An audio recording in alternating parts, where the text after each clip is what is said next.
आज बताने जा रहे हैं वैशाख कृष्ण गणेश चतुर्थी व्रत कथा। धर्म केतु नामक ब्राह्मण की कथा है। पार्वती जी ने पूछा, वैशाख महीने के कृष्ण पक्ष की जो संकटा नामक चतुर्थी कही गई है, उस दिन गणेश का किस विधि से पूजन करना चाहिए और उस दिन भोजन में क्या ग्रहण करना चाहिए। तो गणेश जी ने उत्तर देते हैं कि हे माता, वैशाख कृष्ण चतुर्थी के दिन व्रत करना चाहिए। उस दिन वक्रतुंड नामक गणेश की पूजा करके भोजन में कमल गट्ठे का हलवा लेना चाहिए। हे जननी, द्वापर युग में राजा युधिष्ठिर ने इस प्रश्न को पूछा था और उसके उत्तर में जो कुछ भगवान कृष्ण ने कहा था, मैं उसी इतिहास का वर्णन करता हूँ। आप श्रद्धा युक्त होकर सुने। श्री कृष्ण बोले, हे राजा युधिष्ठिर, इस कल्याणदात्री चतुर्थी का जिसने व्रत किया और उसे जो फल प्राप्त हुआ, मैं उसे ही कह रहा हूँ। प्राचीन काल में एक रंदित देव नामक प्रतापी राजा हुए हैं। जिस प्रकार आग तीन समूहों को जला डालती है, उसी प्रकार वे अपने शत्रुओं के विनाशक थे।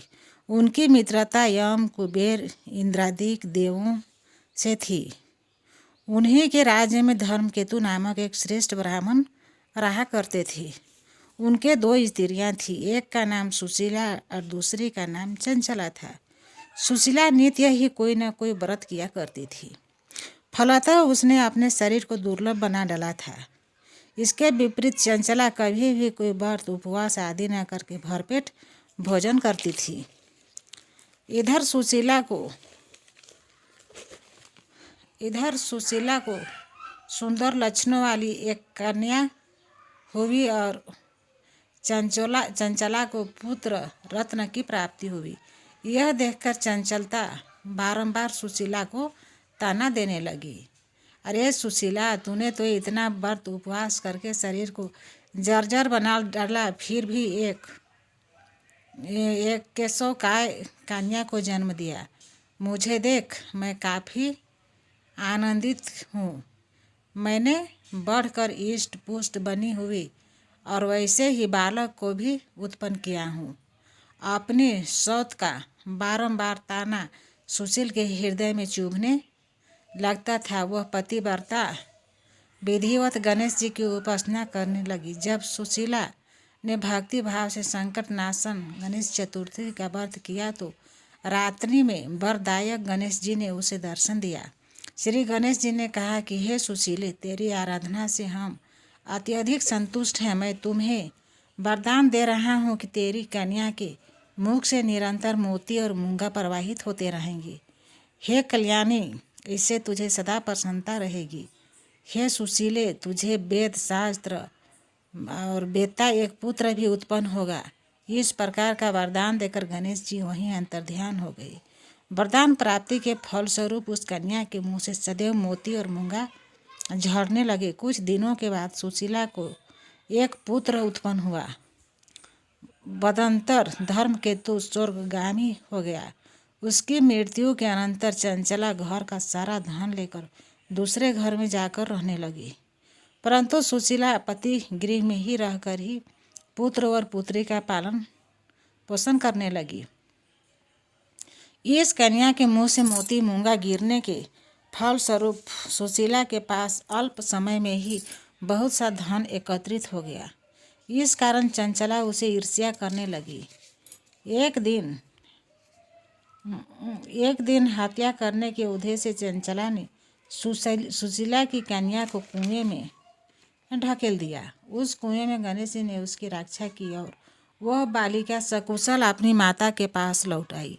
उस बालिका को जीवित देखकर चंचला का मन उद्गिन हो उठा। वह सोचने लगी कि जिसकी रक्षा ईश्वर करता है, उसे कौन मार सकता है। इधर सुशीला अपनी पुत्री को पुनः प्राप्त कर प्रसन्न हो गई।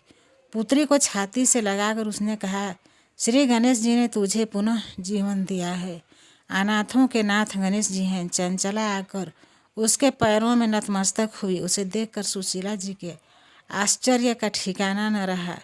चंचला हाथ जोड़कर कहने लगी कि बहन सुशीले, मैं बहुत ही पापिनी और दुष्टा हूँ। आप मेरे अपराधों को क्षमा कीजिए। आप दयावती हैं। आपने दोनों कुलों का उद्धार कर दिया। जिसका रक्षक देवता होता है उसका मानव क्या बिगाड़ सकता है। जो लोग संतों एवं सत्पुरुषों का दोष देखते हैं वे अपनी करनी से स्वयं नाश को प्राप्त होते हैं। इसके बाद चंचला ने भी उस कष्ट का निवारक पुण्यदायक संकटनाशक गणेश जी के व्रत को किया। श्री गणेश जी के अनुग्रह से परस्पर उन दोनों में प्रेम भाव स्थापित हो गया। जिस पर गणेश जी की कृपा होती है उसके शत्रु भी मित्र बन जाते हैं। सुशीला द्वारा संकट मोचन गणेश चतुर्थी व्रत किए जाने के कारण ही उसकी सौत चंचला का हृदय परिवर्तन हो गया। श्री गणेश जी कहते हैं कि हे देवी, पूर्व काल का पूरा वृत्तांत आपको सुना दिया। इस लोक में इसे श्रेष्ठ विघ्न विनाशक कोई व्रत दूसरा व्रत नहीं है। श्री कृष्ण जी कहते हैं कि हे धर्मराज, आप भी विधि पूर्वक गणेश जी का व्रत कीजिए। इसे करने से आपके शत्रुओं का नाश होगा तथा अष्ट सिद्धियां और नवनिधि यहाँ आपके सामने क्रमबद्ध होकर खड़ी रहेंगी। ये धर्मपरायण युधिष्ठिर, आप अपने भाइयों, धर्मपत्नी और माता के सहित इस व्रत को कीजिए। इसे थोड़े समय में ही आप अपने राज्य को प्राप्त कर लेंगे। जय श्री गणेश जी।